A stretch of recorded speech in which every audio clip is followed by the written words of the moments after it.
Hello ladies, Linda Hodge is here right back with you on WWW. We are picking up on chapter 5 by now. I hope you have purchased your book, Woman Under Construction. If not, all you have to do is go to LGH on Shopify and purchase it there, or go to Amazon and you can purchase it there as well. So let's get started on today's lesson, chapter 5, patching up walls. You know, masking is used in construction when building a wall. Sheet metal is placed on the wall and the cracks are filled in with masking tape. A joint compound made of plaster is then spread over the cracks. The solution helps to smooth out the defects. Once the solution dries, the wall is sand down. Masking can be defined as covering up. So today I want to talk a little bit about covering up. I want to talk about bitterness, patching up walls. Consider the roots of bitterness. Number 1 is unforgiveness. When the root of bitterness in Hebrews 12:15 gets a foothold, the first thing that happens is a record of wrongdoing. Alrighty. Aunt Rosie, may, lied on you and you still dealing with it today. Ex-husband may have kind of tore you up emotionally and financially. You still haven't forgiven him. You still haven't let him go yet. Another thing that comes with bitterness is resentment. Resentment is the record of wrongs how been fueled by lingering feelings, where you frequently meditate and chew on negative emotion. How many have been chewing on emotional, resentment and just emotions? Resentment really, though, is a spiritual problem, not a psychological problem. Bitterness, unforgiveness, and resentment are all spiritual problems, not psychological dilemmas. The next word I want you to consider when dealing with bitterness today is retaliation. Because after resentment gets a foothold, then we have retaliation. Once dislikes has started to simmer, we find ways to get back at the people who created those emotions. Retaliation wants to make the person pay. You know how we do that, ladies.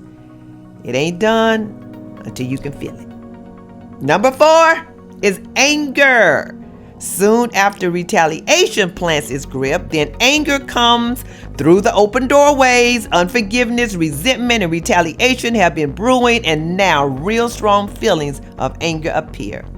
The next word is hatred. Hatred, y'all. Hatred quickly follows anger. This emotion really justifies itself by saying, I'm turning up the heat. You don't have any reason to exist anymore, especially in my mind and in my presence. Hatred says, there's not enough room on this planet for you and me at the same time, nor at the same place. Eventually, this emotion develops into elimination. The next one, y'all, is violence. Violence trails behind hatred. This destruction behavior says, before I eliminate you, you're going to feel my pain. You're going to hear my voice. You're going to know my hatred. You're going to experience what I feel. And the next one is murder. Once violence erupts, the final fruit of bitterness is murder. This can be actual physical murder or murder with the tongue, which is character assassination or verbal abuse. So when hatred, violence, and murder are in somebody's life, the person feels justified and that everybody else will pay the price. Have you ever been a victim of this? Do you feel defiled? Bitterness is a slow, lingering possession or progression, and each of the 7 areas progressively become worse than the one preceding it.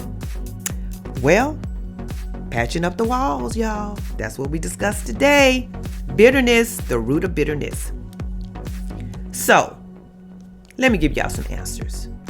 How to overcome bitterness. Number 1, acknowledge you experience bitterness. 2, repent to God for allowing you to be in bitterness. Number 3, forgive your offender and his offense against you. 4, renounce satanic tragedies, triggers, and doors. Give him no place. Number 5, walk by faith when forgiving the offender. And number 6, when you repent, receive forgiveness by faith. And then number 7, use your mouth for positive communication and edification.